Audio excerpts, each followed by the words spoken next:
Hi submarine friends. Well, there's days where I just don't feel like working on the inside of the submarine, crawling in and out. It's really quite a workout when you do it all day long. And I gotta climb over the engine and reach things, and it gets a little tiresome. So I'm taking a day off from working on the interior of the submarine, and I'm starting on making some other parts. I love machining. I find it very relaxing and quite rewarding. So what I'm doing now is, let's see if I can, there it is. These are weld-in bushings. These are 1/2-inch pipe thread. And what I do is I drill a hole and I just put these in and I weld them in. I use them on like the variable ballast tank, the fuel tank, that sort of thing. But on the hull, I want something heavier. I think these would be just fine, but I want heavier to reinforce the hull. So this is what I make and this is what I buy. So you can see the difference. This one here has like a 5/8 thick wall, and this one has like a 3/16 wall maximum. So much heavier and lots of reinforcing in the hull.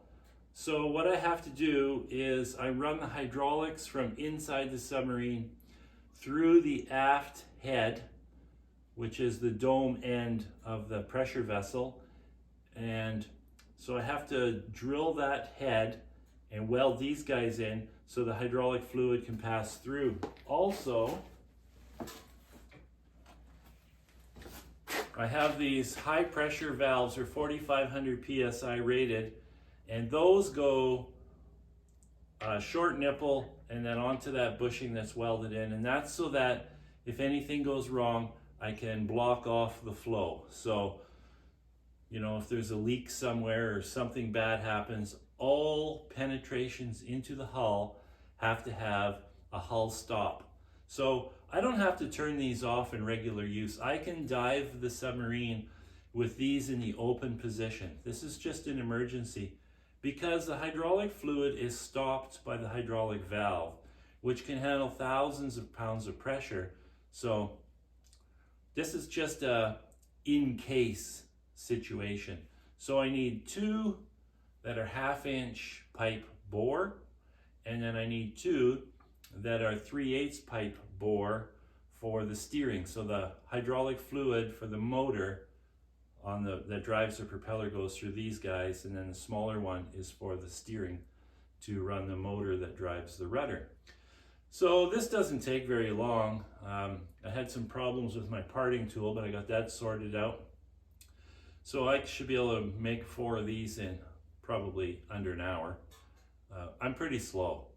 So then I need to move on to making more of these, but instead of having them threaded, they'll be longer, and they'll have an O-ring seal at each end, and they'll have a plastic bushing at each end, and then a shaft goes through that can rotate.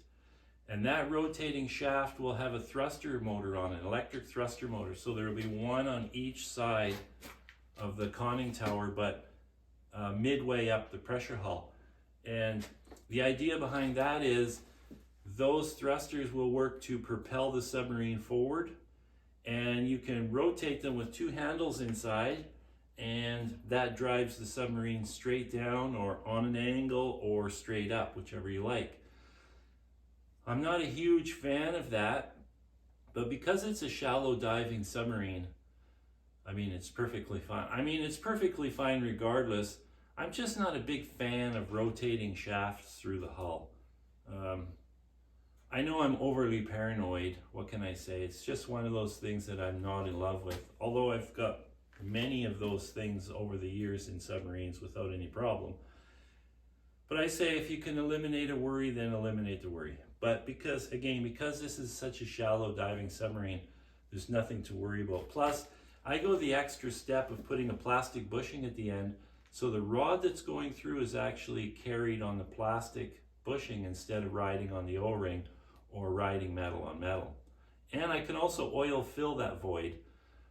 Just drill a hole in the center and oil fill it or grease it. So that's what I'll work on after I get these bushings done, because this won't take very long. So that's what we're doing now. Ciao.